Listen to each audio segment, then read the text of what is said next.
Okay, now this brings us to the problem with fat loss. Now, fat loss and the fat loss industry is an industry that I'm in, but it's also an industry that I'm enemy against. All right, so it's a $58 billion industry with a bad reputation. Okay, we're full of infomercials, we're full of fad diets, and we're full of equipment that just don't work. I think on the free-to-air TV, we've got at least 4 channels which have this junk where they just box it up and they send it to you. All right, so they're playing on your emotions that you just want to get rid of this fat and you want to get rid of it fast, and once they have their money, they'll just forget about you. All right.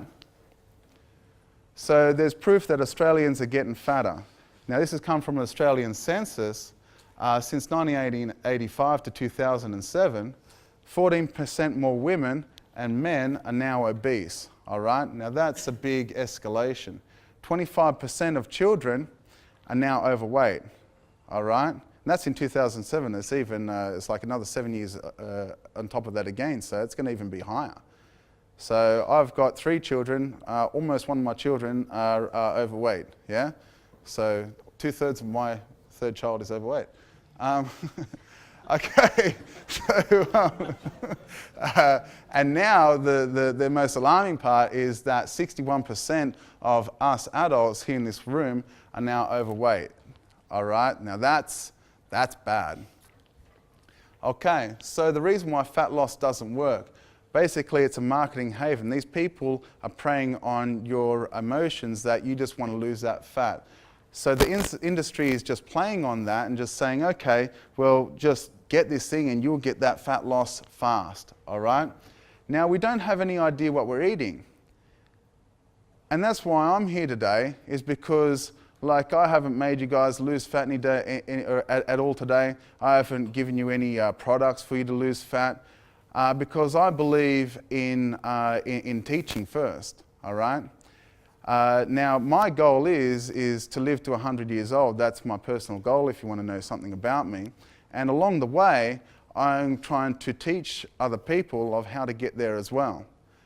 All right, so along that way, I'm trying to teach your bodies how they work before I teach you how to manage your diet. All right, so a lot of people, they have any idea of what they're eating. They look at the back of these cereal packets and whatever, and okay, well, I've got this much, but they don't understand the process. They just see this little nutritional panel on the back and think that that's everything. And nobody knows how to lose fat properly. I mean, you know, it doesn't work, and well, that's what you come to me for. All right, so there's a lot of factors to consider to make sure that you lose fat safely, properly, and long term. And the biggest thing is it doesn't fit with your lifestyle. Yeah, so it's something that we had before. So dieting is hard, it sucks. Dieting is hard, boring, undesirable, and it's confusing as well, like Rowan said. Yeah, there's a lot of information overload out there. The pain is not worth the results. You end up fatter, unhealthy, and unhappier than you were before. Now, if that happens, why would you diet? Now, whenever you do something, you want to succeed at it, all right? Now, when you succeed at something, it makes you feel like doing it again. But if you dieted and it didn't work and you got fatter from it, then you say, well, that's a reputation of failure. So you do it a couple of times, and before long, you just keep on failing at it. And then you say, oh, why do I even do it at all? Yeah, and you just throw, well, you throw your hand up and you say, well, that's just not for me. I've just take it that, you know, it just doesn't work for me. It's not for me. Now, diets that we know. So we've got the Atkins, and the Atkins diet, which is basically a bunch of processed food. They just throw that at you. It's just a bunch of shakes, and it's not even real. Yeah, not real food. Now we have the Jenny Craig system, which is just like a scoring system. So you get this amount of points a day, and you can use those points however you like. Yeah, so you can have 18 points of chocolate if you like. And then you have light and easy. All right. Now that's delivered food, but it's not nutritious. All right, that stuff's fresh. I'm thinking of workout meals. Now that stuff is frozen, all right? It's not like workout meals at all. You taste the difference, all right? So that stuff is frozen. They're going to make as much money on that as possible. And it's just covered in sauce, so it disguises that it's really dead. And what I hear from a lot of people is they just end up with freezers full of light and easy foods. They just don't feel like eating it. And it's not nutritious. So they have no education, they're unsustainable, and they're unwholesome. All right? So there's 3 different ways to diet, just generally, except for starve. There's low calorie, low carbohydrate, and low fat. All right? So all 3 of them have problems with them. So don't just count your calories. So when you put yourself in, and Rowan talked a bit about this, when you put yourself in a deficit of calories, it puts your body under stress. Now, if you're doing that 18 points of chocolate a day, you're going to be in a massive deficit of nutrients. Now, when you're dieting, you want to make sure that all your nutrients are accounted for. You want to make sure you've got all your amino acids. You want to make sure you've got all your vitamins and all your minerals. You want to make sure that your carbohydrates match with their GI. And you want to make sure that your fats are balanced out, that you've got a little bit of your saturated fats, you've got a little bit of your plant fats, you've got a little bit of your fish fats, yeah, your fish oils. And you want to have those now, if you get them in the wrong context, then that starts to be detrimental. All right, so don't just count your calories. Your health is bigger than just counting 1,800 calories a day. That's just the umbrella at the top. We want to focus on the plethora of different types of nutrients at the bottom.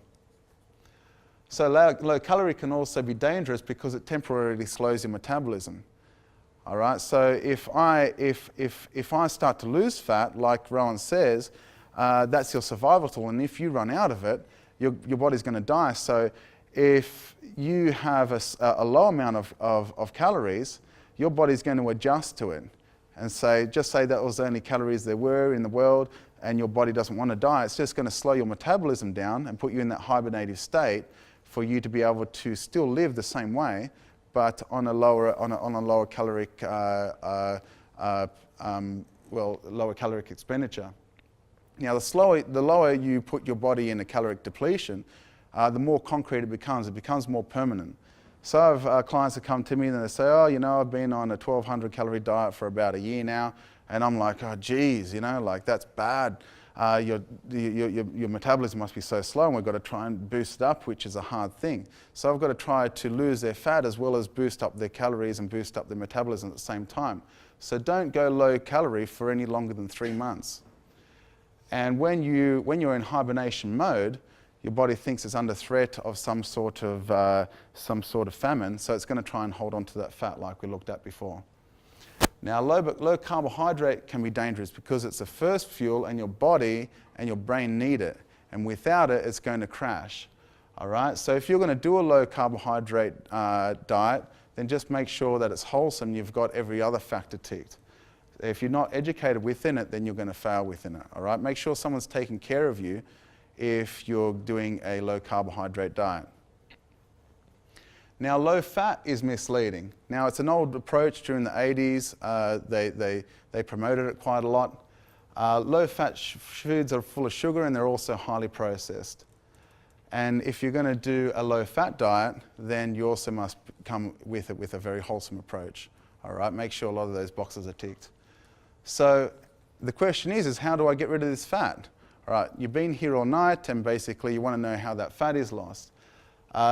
Everyone is getting fatter, none of the products work, dieting is so hard, and all I want to do is succeed. All right? So if you want to diet, first you've got to find out exactly what you want. All right? So this comes that mental part of it.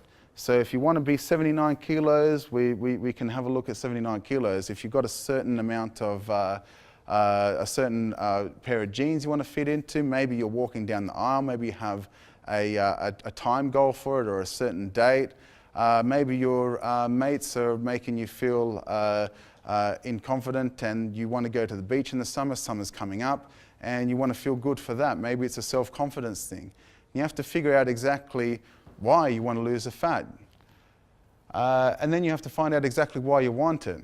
So why do I want to shrink? What's it going to do for me? Yeah, once you find out exactly what that is and you can nut out what that is, that's when you need to become enthusiastic about it. So you know what you want, you know why you want it, and then together, then you start to materialize something in your brain to say, okay, well, I've started to put a plan together and that seed is sown, and now I think I'm starting to get a bit of an idea about how to go about it. And that's when you need to make a plan perfect for you. All right? So I'm going to talk about my next module. We've been in module 1 tonight. Now I'm going to have another module, all right? So today is to teach you exactly how all your body works. Now my next module is to teach you, and it's going to be a small workshop of about, say, 15 people max. It's going to be done in this place where people bring their computers, and I'm going to teach, so someone comes to see me and they want to nut out a plan for themselves. I'm going to show everybody exactly how I do that for them.